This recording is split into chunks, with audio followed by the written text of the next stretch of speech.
Thank you. Unfortunately, another poor Saturday for us. We got beat 52-14 at Newberry, a very good football team, big, physical, fast. Them or Wingate, probably the two best teams we played this year. We're in the middle of a 4-game losing streak. The last 3 games, we really didn't play well. I thought we got beat by 2 opponents that were clearly better than us, and one opponent who we had a terrible day, and they had a very good day. Right now, state of the program, your biggest concern is making sure the morale stays up and kids are showing up to work on time and doing things the right way, and not being a team of undisciplined penalties and not doing things at a certain level. And that is something that you stress during the win streaks, and it's something that you stress even more during the hard times. And right now, anyone who watched the game could see that we struggled defensively from the start, stopping them. Their team speed was much greater than ours, and then offensively we continue to struggle because we're juggling a lineup and really had a hard time with their D line. Was I felt the force in the game. They were very in our face pass rush wise. There were several times we had 4-1 boxes that were very conducive to running the ball, and you run it and you gain a yard. And some of that's Nelson hasn't been healthy. He should be 100% this week. We got Jaquay Mitchell back yesterday. He ran around a little bit at practice and said he's at 100%. So those 2 kids will be back in our lineup. Hopefully that brings some stability to us for the last 2 games. My edict to the team is you got 2 games left, and this could help you springboard to the off season, which is huge for us. We need to get some momentum to help us with, through recruiting and into the winter and into our strength conditioning phase and the phase of building the 2017 team, And if you're a senior on this team, you want to win your last road game, and you'd like to win your last game ever on the field here at LR. And if you're a junior, you got to look at it as I'm a senior for next year's team now, and then the other, everyone moves up a little bit accordingly. So that's our mindset. We had a very good day yesterday at practice. That's the thing that's so confusing. It's not really confusing, but that's the thing that makes you feel good, but by the same token makes you feel awful. Is if you come to our practices and then it brings you at the end of, it is upbeat. It is, guys are moving around. They are going hard. And then you come to games sometimes and you're like, where's that same passion, that same enthusiasm? Where's it at? The biggest thing, because my wife is, as much as you would think other people would be your harshest, my wife is the one who bounces these ideas off of me and, has the same questions that a lot of alums and fans, may have. And I said, let me see, have you ever been hit in the mouth? Have you ever played against someone who is physically better than you? Do you know what that does to you? Have you ever been getting beat, that bad? I've been there as a player where we've got beat that bad, and as a coach and as a coach and as a player won in those same games. And it's not easy to maintain that level of, as you're going out there and physically getting beat up. We had something like 50-some missed tackles and assignments on defense in the first half. And if you watch us, it isn't kids aren't going hard. It isn't that they're not doing the right thing. It isn't that we're not doing the tackling drills. It's that the guy's trying to tackle a guy who's twice as fast as he is, and he makes him look bad, and he falls on the ground, and you're not going to get up and be very enthusiastic after that. Offensively, this end is beating that tackle, or this receiver can't get open, or whatever it is. And it's hard to maintain that level of, passion and enthusiasm during those situations. The thing I'll give our coaching staff credit for, and the thing I'll give our kids credit for, is the second half of that game, we came out, and whatever the score was at the half, and we did a lot of those things. We would get 3 and outs or getting stops, and I could hear the defense clapping it up, but I would also hear the coach saying, defense, clap it up, let's get it going. You were doing that as a coach to try to keep that morale and keep that, because that's who you want to be. You don't want to be a team that gets penalties. You don't want to be a team that does stupid stuff. You don't want to be a team that turns the ball over. Like, those rules, those proven principles and core values will translate to when you are better, when your team speed is better, and you can tackle and you can throw and catch and block and do some of those things. I don't know the name of the principle now, but there's a principle out there that basically says the simplest explanation is usually the correct explanation, and the simplest explanation for why we're getting beat is, this is who we are right now. We're not very good, and that is my job to fix. And I look at and see what I'm doing daily. I've got a very easygoing demeanor, but I'm like a duck underneath the water. I'm paddling, and I'm always looking, pointing the thumb, staring at the ceiling at night thinking, they're not hearing me. How am I not saying it right? How do I need to say the same thing differently? Because you're going to believe what you believe, and is the kid not hearing me because he can't, or is he? The thing that I'm doing right now is evaluating who are can'ts and won'ts in the program. If you're a won't, then we don't want anything to do with you. If you won't do what we're asking, if you won't, be a good teammate, if you won't, then you got to go. If you're a can't, then that's fine. Then you're a can't. We know that you're not capable of doing that. We have to coach you differently or not play you or whatever it is. And there's a third person in there, which I think this is about a third of our team, is he can, he's willing to, he just hasn't yet. And that's the maturation process with some of those kids. As those kids get better and you get out the can'ts and won'ts, then your Saturdays turn more into the other end of the Newberry game instead of this end of the Newberry game. I believe every coach goes through this. Generally, every program goes through this. I never thought I would be going through this. Maybe that was arrogant on my part, but it is what it is. I'm showing up every day, and I'm going to maintain to be positive, and I'm going to believe what I believed when we were winning 88-12. I'm going to believe what I believed when we were 13-1. I'm going to believe, I'm going to keep believing those things, and I'm going to keep doing them. I'm going to teach them a different way, and we're eventually going to get through, and then bam, we'll be there, and we'll be a playoff team. And I don't want this to be a 4-year rebuilding process. I want it to be like a 4-month rebuilding process. That's what I keep telling everyone. I want to have a good team here in the spring, and I do think that we've improved each and every day. I see it at times. Last Wednesday, we ran Skelly and we didn't have a ball hit the ground. Our pass under pressure, we didn't have it. We completed every pass. I mean, we were getting there. And we've had days where we didn't hit any. And it takes the left tackle doing his job and the receiver doing his job and obviously the quarterback and running and so on and so forth. So we are growing in areas, and at times you see it in games for maybe a series or two or maybe a quarter at times, and then at times it isn't there.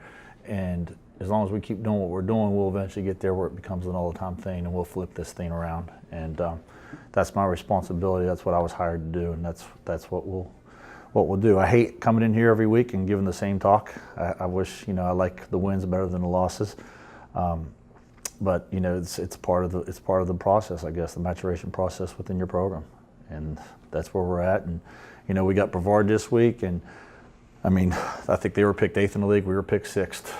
Tusculum's was picked 7th, I believe. And the coaches I've talked to kind of knew that this was going to be who we were. I keep saying 18 months ago we were 11-0, and they keep telling me how many seniors that they faced and how they saw those kids 3 or 4 years in a row. And in my mind, I'm going, well, maybe they'll be saying about us in a couple of years that they've seen this group of freshmen play for 3 years, and that's my hope. And we got to go to Brevard. Obviously, they're not a great football team. I'd be lying to you if I told you they were, but I'd be lying to you if I told you we were a great football team. You are what your record says you are. We are who we are right now. We're the team that got beat by this many points this many weeks in a row, and we need to fix that. So right now, we're going to keep morale up. We're going to try to go to Brevard and win a ball game, and then we're going to try to come home and protect home on senior day against Catawba, and hopefully that springs us into the off season. And I'll take any questions you got. Coach, what players on defense or offense have you seen that just improved during this skid for the most part?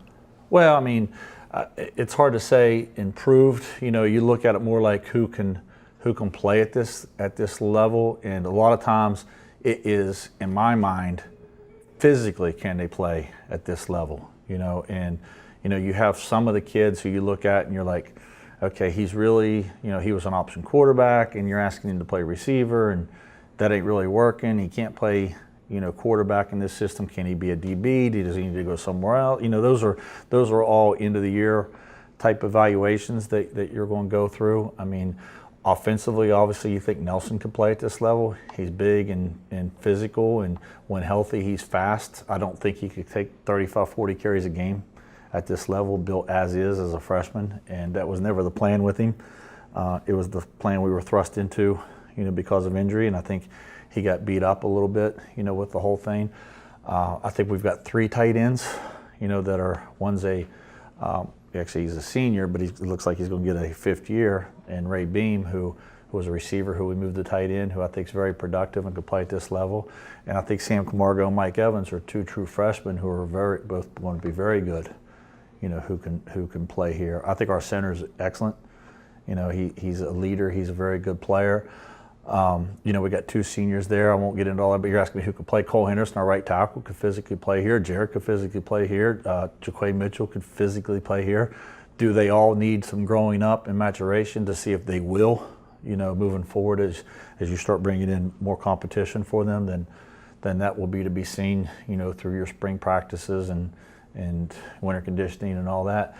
Defensively, I think Sherrod's as good as there is. I mean, we got some seniors, Chris Green and Rodney. I mean, those are the usual suspects. CJ Cody, them guys all do all right. I think Isaiah Herring, as a true freshman, has shown that he could play at this level. Clayton Horn, the true freshman middle linebacker, shows he could physically play at this level. The second half, we played all freshman D-line and, held our own. I mean, I think we gave up, what did we give up, like 49 or 48 at the first half and only, 7, whatever it was in the second half. I think we gave up 10 in the second half. And so it was 42, and then we got 10 in the second half.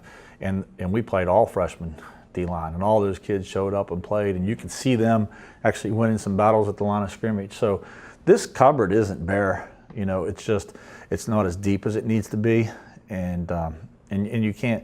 I mean, some of the reasons the juniors and seniors aren't where they need to be is those 2 classes really got hurt with injury. If you could put Duggar in, the same thing I say every week, but if you could put some of those guys back in there, then all of a sudden, you're a legit outfit again. And them guys, I mean, they're still, I see them every day. They're going to be here. They're going to be part of the program. They're part of the future here.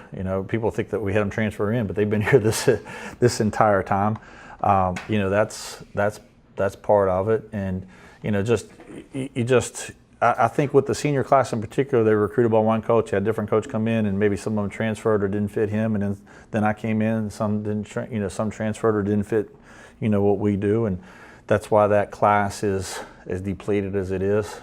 So, but there's some really good players in there. I mean, Rodney and Chris and Forney got hurt, but them guys could have played for anybody all day long, no question.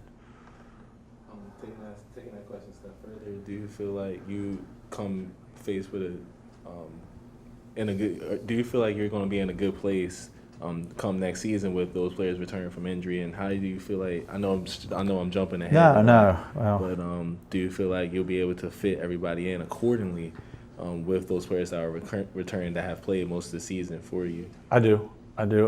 As the thing, like I said, I stare at the ceiling at night and point the thumb at myself and think, what can I do better? The only reason I fall asleep is one, I'm confident.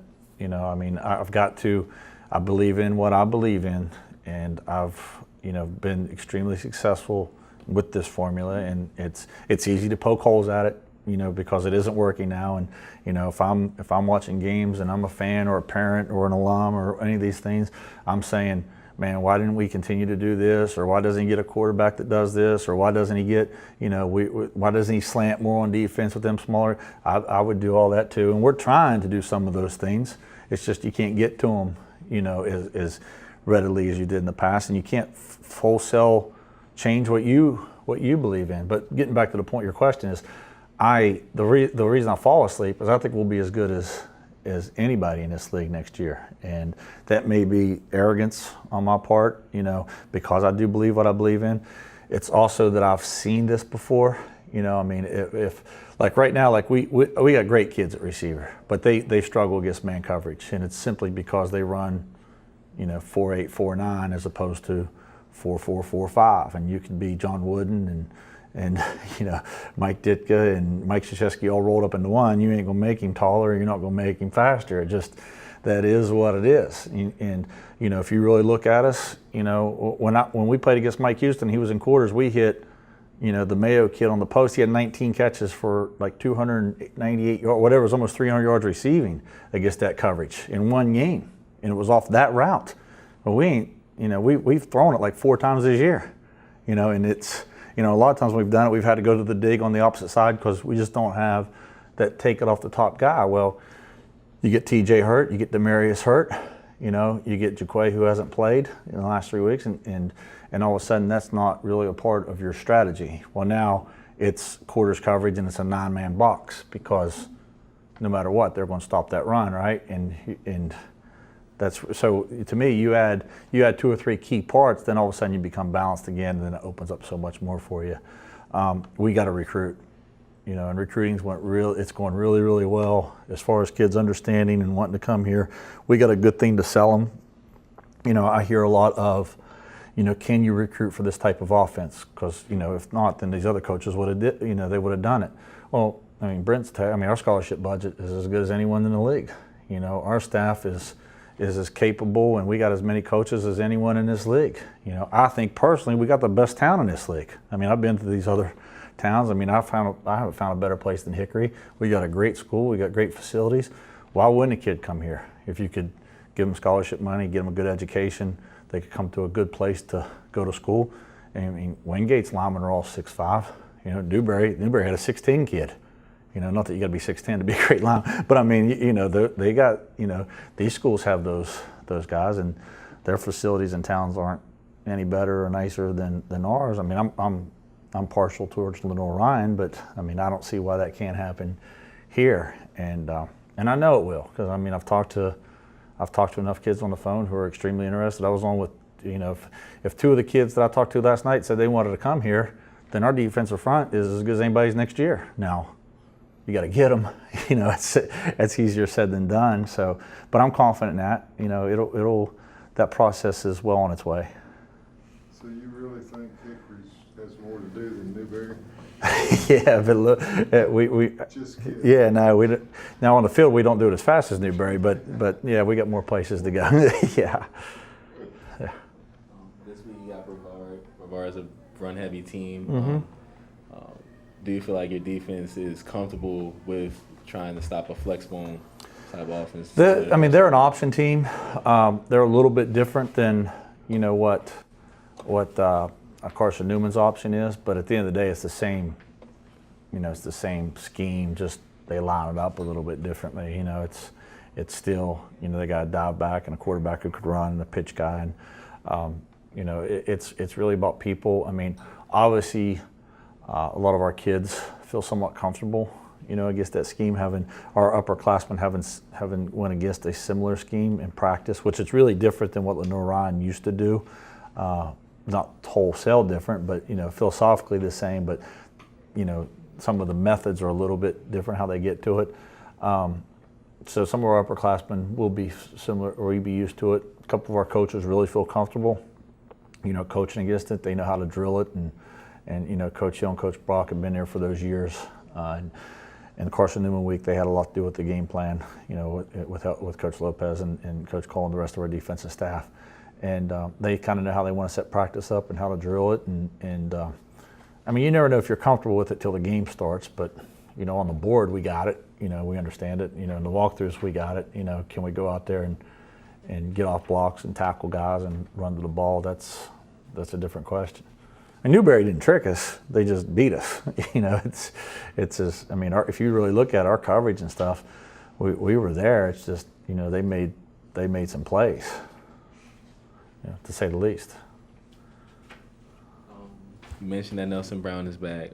Last week, for the last 2 weeks, you had a starter that was listed as a linebacker.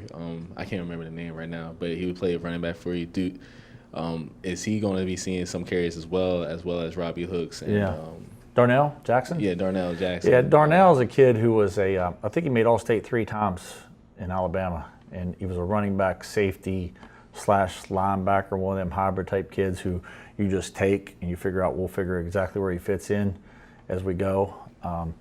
Never thinking, if you look at our day one depth chart where we were at, we had 5 or 6 guys we thought could play there, and I could give you each scoop of why, some of our personal reasons I don't want to get into with certain kids, but they aren't there. And then all of a sudden, about 3 weeks ago, we're watching Darnell run around at scout team free safety, and I said, hey, his high school tape was pretty good at tailback. How about we bring him over here? And we brought him over, and you see when he gets in the game, he gives us another gear. He got another speed that even Nelson doesn't really possess. Nelson last Thursday looked good at practice, to be honest with you. He limps on it a little bit. Saturday in pregame, I thought he looked terrible.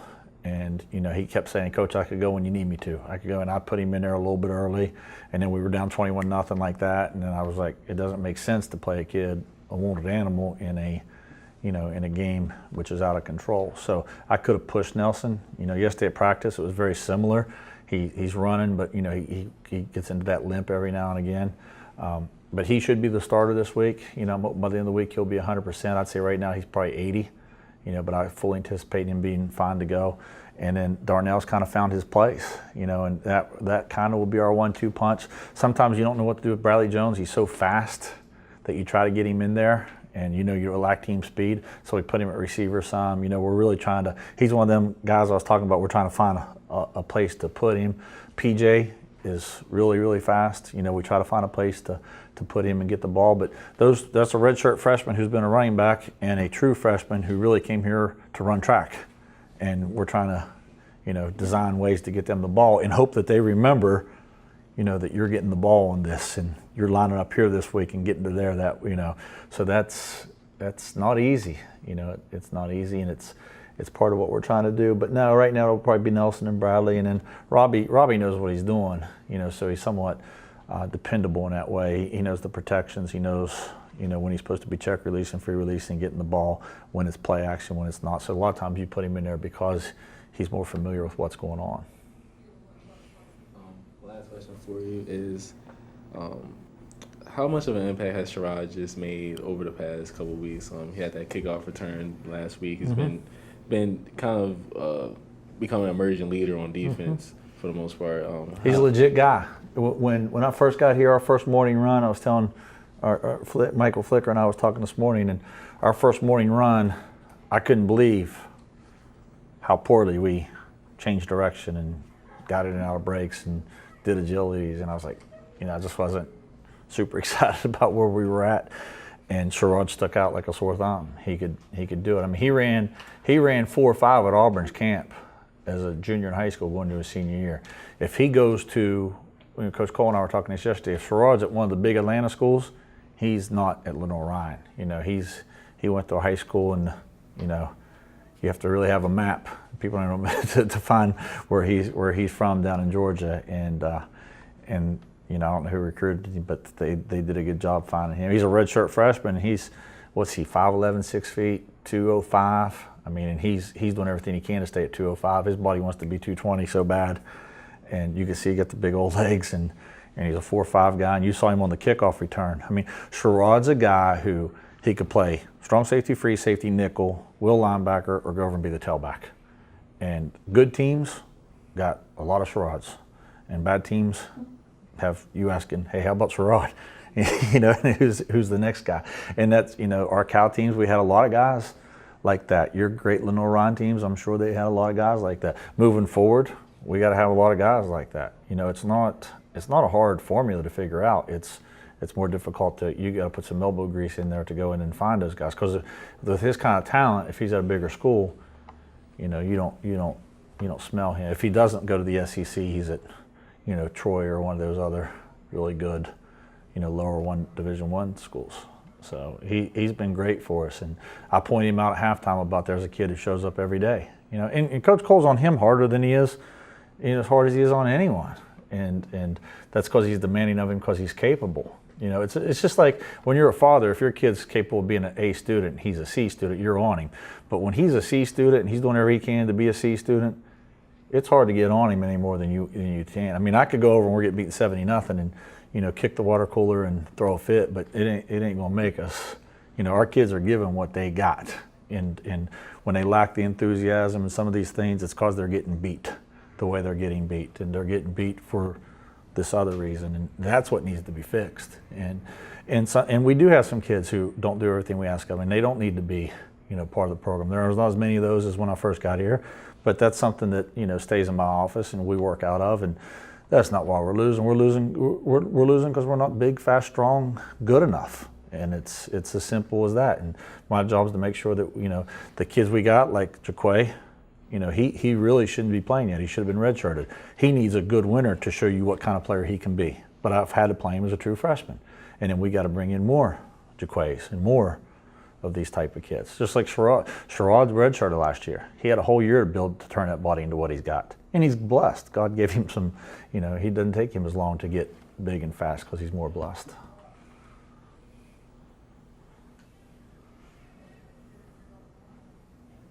You got enough? We good? Well, thanks for coming. You know, we'll continue to do what we're doing, but better. You know, we believe in our schemes. We believe in, you know, our coaching methods. We're going to continue to recruit hard. We're going to have a great off season.